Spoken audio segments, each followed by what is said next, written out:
Hey folks, this is Jason. Today I want to talk about some finish work that I do. One of the finishes that I use pretty heavily is a Danish oil, and it's one that I mix up myself. I feel like I get a lot better results out of it than a lot of commercial products that are available. This is probably what most of you are familiar with. It's a pretty typical product. I used it for a lot of years, particularly on my furniture. And it's pretty thin. I came to find out that surprisingly that it has a lot of solvent in it. I've heard reports up to 80% of it is some sort of solvent in it, which probably explains why the wipe off time is so good on it. It doesn't set up anywhere near as quickly. I started mixing up my own after I did some research into Sam Maloof's finish, and I got a recipe that I think works pretty well. I mean, it's nothing really complicated. It's just a 1-to-1 of solvent, gloss poly, and this is tongue oil finish I get from Klingspor. In this case, they're all oil based, so mineral spirits works good for this. That's your solvent. Mix them up equal parts. I typically get a Gatorade bottle or something like that that's old. I'm gonna throw away anyway, and kind of draw a line on it and do 1-to-1 and all that. Mix it in a mason jar, and that's what I use for wiping a lot of these items that I'm about to right here. A lot of these are my urns and sculptural pieces, and I'm going for a satin finish on these, so wiping oil works really good for that. So here are the main things that I've found that I like mixing it up is that I get to control waste. I get to control a lot of the exposure. I'm mixing up small batches. I don't go through the can. The can doesn't stay open anywhere near as long. And the other thing is that I found is price-wise, you're paying just about the same even on a per ounce basis for getting these three products as you would a big gallon of Danish oil. And if you get smaller packaging size, your cost is probably a bit more.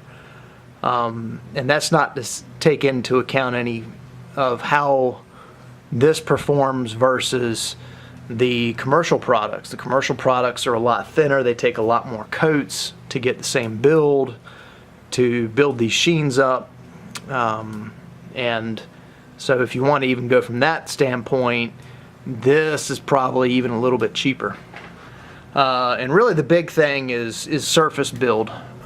This mixture acts, I would say, somewhere in between a commercial wipe-on finish and a wipe-on poly.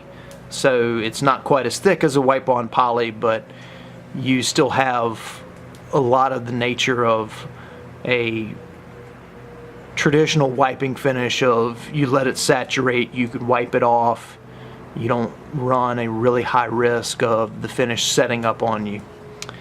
And this does incur a few problems in that it's a lot more susceptible to evaporation. So in the summer, in drier climates, the consistency will thicken, so your coats will actually be thicker. As this finish gets older, you run a greater risk of your wipe-off time being a lot less, meaning that you apply it, you're going to have to wipe it off a lot more quickly, or otherwise the finish is going to set on you pretty fast. Wiping the cloth is really tacky. It just doesn't work very well. But other than that, I mean, this is a real typical product. I'm about the end of the number of coats on this one. It might get one more, and you can see the reflection on it. This is a lot of the sheen that you develop out of it. Some of this will be rubbed down sheen wise, so it's not quite as glossy. This is one that's already been finished and rubbed down, so there's a bit out of that. And if this is too much sheen for people's tastes, or they're looking for something not quite as shiny, you really can apply fewer coats. This is one that only has a couple. It's a bit flatter, and so there's not as much build on that. One of the things I really look for is you kind of look at all these, particularly ones that are over these two box elder pieces over here. I'm looking for kind of a nice consistent glow to the piece. That's really what I've started looking on in the last couple of years, as far as how good and how consistent, how well are the minor scratches removed from the finish. And it's a real subtle thing, but it's something I've noticed and I've been working on over the last few years. So anyway, I hope this tip helps. Give it a shot, see if you like it. I think it will make your finishing a little bit easier, a little bit better. You'll probably be happier with the end product. Thanks.